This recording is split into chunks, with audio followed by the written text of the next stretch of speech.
નમસ્કાર વિદ્યાર્થી મિત્રો, પથદર્શક યુટ્યુબ ચેનલની અંદર આપ સર્વનું સ્વાગત છે. મિત્રો, આપણી ચેનલ ઉપર ઘણા બધા એવા વિદ્યાર્થીઓ છે કે જે સ્પેશિયલી હાઈકોર્ટની તૈયારી કરી રહ્યા છે. તો એમના માટે એક સંભવિત ચર્ચા આપણે કરી રહ્યા છીએ. આ ઓફિશિયલ ન્યૂઝ નથી. ઓકે, કે સંભવિત ભરતી ક્યારે આવી શકે છે ને કેટલી આવી શકે છે. ઓકે, અને અત્યારે જે ડિલે થઈ રહી છે ભરતી, તો એના પાછળનું સંભવિત કારણ શું હોઈ શકે છે. માત્ર સંભાવના આધારિત આપણે ચર્ચા કરી રહ્યા છીએ. જે સંભાવના સાચી પણ હોઈ શકે અને એ સંભાવના ખોટી પણ હોઈ શકે. ઓકે, તો હાઈકોર્ટ પટાવાળાની જે ભરતી છે એની આપણે કેટલીક બાબતો જોવાના છીએ કે ભાઈ ભરતી ક્યારે આવી શકે છે અને કેટલી જગ્યાઓ સંભવિત આવી શકે છે. સાથે સાથે જગ્યા જે આવે છે એટલે કે નોટિફિકેશન આવે છે, ફોર્મ ભરાય છે, એના પછી તમને કેટલો સમય મળી શકે છે પરીક્ષાની તૈયારી માટે. કારણ કે ભરતી ક્યારે આવશે એ પ્રશ્ન પૂછવા પાછળનું દરેક જે છે મોટા ભાગના વિદ્યાર્થી, દરેક ના કહી શકાય, મોટા ભાગના વિદ્યાર્થીઓનું જે છે કારણ એવું હોય છે કે સાહેબ ક્યારે ભરતી આવશે એ ખબર હોય તો એ પ્રમાણે અમે તૈયારી કરી. બરાબર ને? કારણ કે એવો 85% વર્ગ એવો છે કે જે નોટિફિકેશન આવે, ફોર્મ ભરાઈ જાય ને પછી તૈયારી કરે. બરાબર? તો ક્યાંક ને ક્યાંક એના માટે જ પ્રશ્ન જે છે એ ઉભો થતો હોય કે ભાઈ ભરતી ક્યારે આવશે, ઘણો ટાઈમ થઈ ગયો. Okay? તો જોઈએ એ પહેલા જો તમે આપણી એપ્લિકેશન ડાઉનલોડ ના કરતી, એપ્લિકેશન ડાઉનલોડ કરો. તે ઉપરાંત આપણું ઇન્સ્ટાગ્રામ પેજને જો ફોલો, આઈડીને ફોલો ના કરી હોય તો એને પણ ફોલો કરી દો. વિડીયોના ડિસ્ક્રિપ્શન બોક્સની અંદર બંનેની લિંક આપેલી છે. એ ઉપરાંત આપણું વોટ્સએપ ગ્રુપ છે, ટેલિગ્રામ ગ્રુપ છે. તો ટેલિગ્રામની પણ જે છે લિંક તમને, ટેલિગ્રામ ચેનલની લિંક પણ તમને અહીંયા ડિસ્ક્રિપ્શન બોક્સની અંદર મળી જશે. ઓકે, જોઈએ તો પ્રશ્ન એટલા માટે થાય છે કે ક્યારે આવશે ભરતી. કારણ કે થોડા સમય પહેલા એટલે કે અંદાજિત 2 થી 4 મહિના પહેલા, બરાબર, 2 થી 4 મહિના પહેલા એક કેલેન્ડર તમે બધાએ જોયું હતું. બરાબર, અને એ ભરતી, એ કેલેન્ડર ની અંદર આજે આપણે માત્ર પ્યુન ની વાત કરી રહ્યા છીએ એટલે બીજી કોઈ બાબત ઉપર જશું નહીં. બરાબર, જો પ્યુન ની ભરતી જે છે ગ્રુપ ડી ની, ઓકે, આ સંભવિત ચર્ચા આપણે કરી રહ્યા છીએ, ઓફિશિયલ ન્યૂઝ નથી. ઓકે, એટલે વળી પછી તમે એમ કહેશો કે સાહેબ ઓફિશિયલ લાવો અને ખોટા વિડીયો પેલા બનાવો છો. બરાબર, એને એટલે ઓફિશિયલ નથી. પહેલું તમને ક્લેરિફિકેશન આપી દઉં છું. ઓકે, પ્યુનની જે જગ્યા છે, પ્યુનની જે જગ્યા છે, બરાબર, એ ગ્રુપ ડી ની વર્ગ 4 ની, બરાબર, વર્ગ 4 ની જે જગ્યાઓ છે. હવે આ કેલેન્ડર જે છે ને, આ કેલેન્ડર મુજબ જોવા જઈએ તો tentative date by which the requesting will be received from the concerned branch, એટલે કે બ્રાન્ચ પાસે તમારે જે છે માહિતી જે છે માગણા પત્રક મોકલવાનું 1 જૂન સુધી મોકલી દેવાનું હતું. 1 જૂન સુધી મોકલી દેવાનું હતું. ઓકે, જે સંભવતઃ પૂર્ણ થઈ ગઈ છે. સંભવતઃ આ જે આપણને માહિતી મળી છે. હવે જો ગઈ વખતે એક વિડીયો આપણે બનાવ્યો તો એની અંદર ક્યાંક ને ક્યાંક આપણે એવી વસ્તુ મૂકી હતી કે જેના લીધે કંઈક પ્રોબ્લેમ થાય એવો હતો, એટલે આપણે એ વિડીયો જે છે એ ડિલીટ મારેલો હતો. ઓકે, પ્રોબ્લેમ એટલે કે કોર્ટ એ જે છે એ કોર્ટની કોઈ પણ માહિતી તમે જે છે ઓન પેપર શેર ના કરી, ઓન જે છે શેર ના કરી શકો.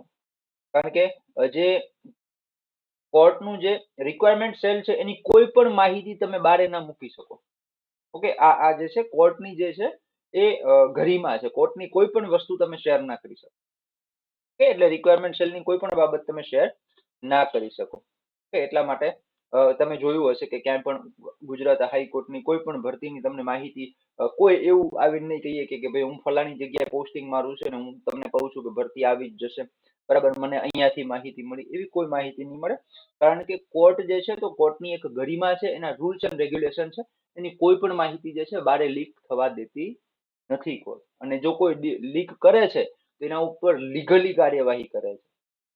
એટલે આપણે સંભવતઃ ચર્ચા કરી રહ્યા છીએ, આ સંભાવના આધારિત છે. ઓકે, ચાલો તો પ્યુનની વાત કરીને, પ્યુનની 2 સ્ટેજમાં પરીક્ષા યોજાશે એવું આ જે છે પહેલાની કેલેન્ડર આવ્યું હતું એની માહિતી મુજબ 2 સ્ટેજમાં પરીક્ષા, ને 2 સ્ટેજમાં જ હોય છે.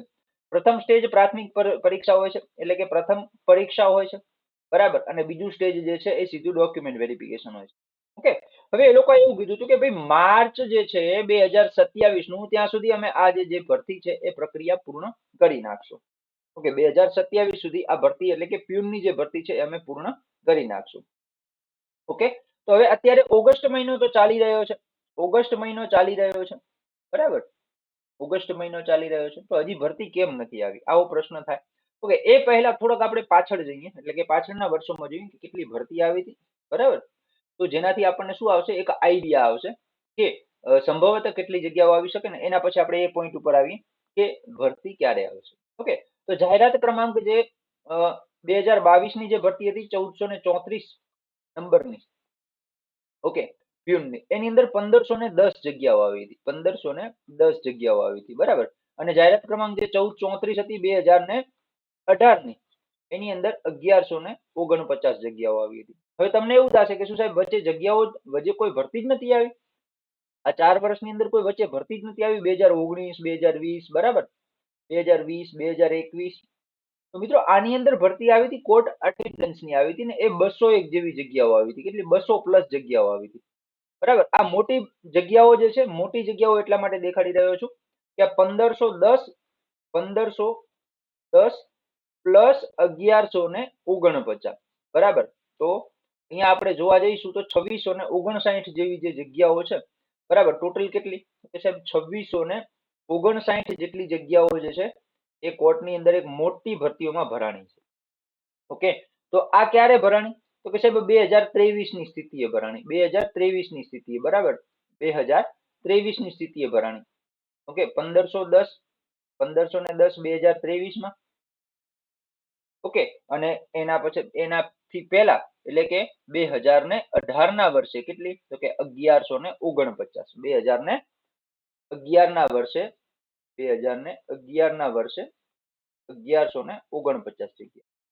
ઓકે, હવે આ જે ટોટલ 2659 જગ્યાઓ છે, હવે આના પછી તમે જોયું હશે ટેટ ટાટ આવી ગઈ, ટેટ ટાટ આવી ગઈ, બરાબર. એના પછી તમે જોયું હશે કે એલઆરડી ની 2 ભરતીઓ થઈ ગઈ. એલઆરડી ની કેટલી? તો કે 2 ભરતીઓ થઈ ગઈ, બરાબર. એલઆરડી અને પીએસઆઈ ની 2 ભરતીઓ પતી ગઈ. ઓકે, એના પછી તમે જોયું હશે તો સીસીઈ ની એક્ઝામ પતી ગઈ, રેવન્યુ તલાટીની એક્ઝામ પતી ગઈ. એ ઉપરાંત કોર્ટની પણ જે બેલીફની ભરતી હતી એ પતી ગઈ, આસિસ્ટન્ટની, ડીવાયએસઓની, બરાબર, આસિસ્ટન્ટની, ડીવાયએસઓની. ઓકે, તો આ પણ ભરતીઓ પતી ગઈ. એના પછી જે સેન્ટ્રલ ગવર્મેન્ટની એસએસસી ની એક્ઝામો છે એ પણ ઘણી પતી ગઈ. તો આ જે જગ્યાઓ છે આની અંદરથી ઘણા બધા વિદ્યાર્થીઓ છે કે જેમણે બીજી પોસ્ટ જે છે એ સારી પોસ્ટ મળી હશે, તેમને આ પ્યુન ની અંદર જે છે એ રાજીનામું આપ્યું હશે. ઓકે, તો આપણા વિદ્યાર્થી છે કે જે ઓલરેડી કોર્ટમાં જોબ કરે છે, તો એમને પણ એ જ માહિતી આપી હતી કે સાહેબ અત્યારે કામ એટલું બધું છે કે અમુક કોર્ટ જે છે એની અંદર તમે જોયું હશે કોન્ટ્રાક્ટ બેઝ વાળું, તમે જોયું હશે. પછી તમને ઘણાને એવું થાય, વચ્ચે એક વિદ્યાર્થીનો મેસેજ પણ આવ્યો હતો કે સાહેબ હવે શું કોન્ટ્રાક્ટ બેઝ ભરતી થશે? ના, જરૂરિયાત છે જ્યાં સુધી ભરતી નથી થતી ત્યાં સુધી કોન્ટ્રાક્ટ બેઝ ઉપર એ લોકો રાખતા હોય છે. તો અંદાજિત કેટલી આવી શકે? જો આ જે જગ્યા છે, આ જે જગ્યાઓ છે ટોટલ, એમાં જો ઘણા બધા વિદ્યાર્થીઓએ રાજીનામા આપ્યા હશે, ઘણા બીજી પોસ્ટ ઉપર લાગ્યા હશે, તો એ જોતા 700+ જગ્યાઓ જે છે એ આવવાની પૂરેપૂરી સંભાવનાઓ છે. કેટલી? પટ્ટાવાળાની 700+ જગ્યાઓ આવવાની પૂરેપૂરી સંભાવના છે. હવે પ્રશ્ન એવો થાય કે ક્યારે આવશે? તો ક્યારે આવશે એની પહેલા આપણે જોઈએ કે કેમ આવી નથી, કેમ આવી નથી, બરાબર. કેમ આવી નથી આ જોઈ લઈએ. તો કેમ આવી નથી? તો કે સાહેબ આજે 2600+ આપણે પાછળ જગ્યા જોઈ ગયા ને, 2600+ પાછળ જગ્યા જોઈ ગયા, એમાં જે 2023 ની જે 1510 જગ્યાઓ હતી ને, આ 1510 જગ્યાઓ વાળાને 40 મહિના થઈ ગયા હશે. કેટલા થઈ ગયા હશે? 40 મહિના થઈ ગયા હશે. ઓકે, તો 40 મહિના થઈ ગયા છે તો એમને શું આપવું પડશે? તો કે સાહેબ એમને પ્રમોશન આપવું પડશે, પ્રમોશન આપવું પડશે. પ્રમોશન જે છે એ જે તે કોર્ટની રિક્વાયરમેન્ટના આધારે મળતું હોય છે, બરાબર. 40 મહિના તો ખરા, પણ જે તે કોર્ટની જે રિક્વાયરમેન્ટ છે તો એ પ્રમાણે એમને પ્રમોશન મળતું હોય છે. જે આપણને માહિતી મળી છે એ મુજબ હું વાત કરી રહ્યો છું. ઓકે, ચલો. તો હવે અહીંયા કને પ્રશ્ન એવો છે કે આજે 2023 ની ભરતીના જે લાગ્યા છે 1510 જણા, ઓકે, એમાંથી ઘણા બધા જે છે રાજીનામું મૂકીને નીકળી ગયા છે, પણ જે અત્યારે ઓલરેડી જોબમાં છે તેમને પ્રમોશન આપવાનું છે. શું આપવાનું છે? પ્રમોશન આપવાનું છે. ઓકે, તો પ્રમોશન આપવાનું છે, તો એના માટે જે પ્રમોશનનો જે ક્રાઇટેરિયા છે એ મુજબ જોવા જઈએ તો જે વિભાગીય પરીક્ષા હોતી હોય છે, ઓકે, અથવા તો જે જુનિયર ક્લર્કનું પ્રમોશન આમાંથી મળતું હોય, જુનિયર ક્લર્કનું, બરાબર, જુનિયર ક્લર્કનું, બરાબર. જે ગ્રેજ્યુએટ ઉમેદવારો જે હોય ને, ગ્રેજ્યુએટ, એમને આ પ્રમોશન મળે, બરાબર. તો આ પ્રમોશન જેને મળવાનું હોય ને એમની ટાઈપિંગ ટેસ્ટ હોય. શું હોય? ટાઈપિંગ ટેસ્ટ હોય, બરાબર. તો આ ટાઈપિંગ ટેસ્ટ હજી બાકી છે. તો આ ટાઈપિંગ ટેસ્ટનો કંઈક નિવેડો આવી જાય એના પછી જે છે આ ભરતીના કંઈક સમાચાર આવી શકે. ઓકે, તો ખાસ એ બાબત ધ્યાન રાખજો કે આ ઓફિશિયલ નથી, આપણે એક સંભવિત ચર્ચા કરી રહ્યા છીએ એટલે બહુ ફ્લોમાં ના આવી જતા. આ સંભવિત આપણે ચર્ચા છે, ઓકે, એટલે જે કોમેન્ટો કરે છે એમના માટે સ્પેશિયલી ખાસ. ઓકે, તો સંભવતઃ આપણે જોવા જઈએ તો ઓક્ટોબરની અંદર કદાચ જાહેરાત આવી શકે.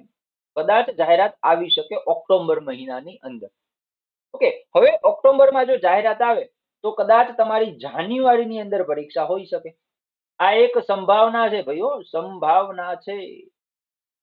ઓકે, પછી તમે જે છે પેલું નહીં કરી શકો, બરાબર. આ એક સંભાવના આપણે ચર્ચા કરી રહ્યા. જોઈએ આપણે લાસ્ટ ભરતીઓની અંદર તમે જોયું હશે 11 જે 23 ની 1510 જગ્યાઓની ભરતી હતી એની અંદર તમે જોયું હશે તો કે સાહેબ 11 થી કરીને 1/6 સુધી જે છે ફોર્મ ભરવા આપ્યું તો સમય, અને પછી 7મા મહિનાની અંદર પરીક્ષા લઈ લીધી.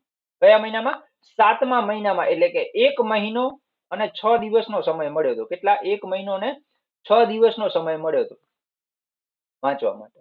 ઓકે, એ જ પ્રમાણે આ કદાચ લેટ થઈ ગયો તો મને ખબર નથી, પણ આ જે ઓફિશિયલ આપણને જે નોટિફિકેશન છે નોટિફિકેશન મુજબ આપણે ચર્ચા કરી રહ્યા છીએ. આની કદાચ ડેટ ચેન્જ થઈ હતી એવું મને જાણવા મળ્યું છે. ઓકે, આ જો 29/10 અને બીજો મહિનો, એટલે કે 4 મહિનાનો સમય મળી ગયો. ઓકે, એટલે આમનું કોઈ નક્કી હોતું નથી કેટલો સમય આપશે વાંચવા માટે, પણ હા ખાસ તમને એ જણાવી દઉં કે નક્કી હોતું નથી, પણ નક્કી છે કે ભરતી આવશે. નક્કી છે કે ભરતી આવશે, કારણ કે ઘણી બધી જગ્યાઓ ખાલી છે. ઓકે, અને જ્યારે ભરતી આવશે ને, ભરતી આવશે, ભરતી આવશે તો એના એના 2 થી 3 મહિનાની અંદર, 2 થી 3 મહિનાની અંદર જે છે શું થઈ જશે? પરીક્ષા યોજાઈ જશે. પરીક્ષા આવી જશે, આવી જશે. ઓકે, ઘણા વિદ્યાર્થીઓ એવું કહેતા હતા કે સાહેબ પટ્ટાવાળાની જે ભરતી છે, પટ્ટાવાળાની જે ભરતી છે એ સાહેબ 10 પાસ રહેશે કે 12 પાસ થશે, કે 12 પાસ થશે. કારણ કે ઘણા એક વિદ્યાર્થી એવું કહેતો હતો, કોમેન્ટ કરતો હતો કે સાહેબ હું પોતે પટ્ટાવાળામાં છું અને 12 પાસ ઉપર થવાની ચર્ચા છે. તો આ બાબતે હજી સુધી કોઈ ન્યૂઝ મળ્યા નથી. 12 પાસ બાબતે કોઈ ન્યૂઝ આપણને મળ્યા નથી. જો મળશે તો હું તમારા સુધી શેર અવશ્ય કરીશ. ઓકે, તો અત્યારે આપણે 10 પાસ માનીને ચાલી શકીએ છીએ. ઓકે, તો માહિતીની આપણે ચર્ચા કરી. જો વિડીયો તમને હેલ્પફુલ થયો તો તમારા મિત્રોને અવશ્ય શેર કરજો, અને આવી જ અવનવી માહિતી માટે જોડાયેલા રહો આપણી યુટ્યુબ ચેનલ પથદર્શક સાથે. જય હિન્દ એન્ડ જય ભારત.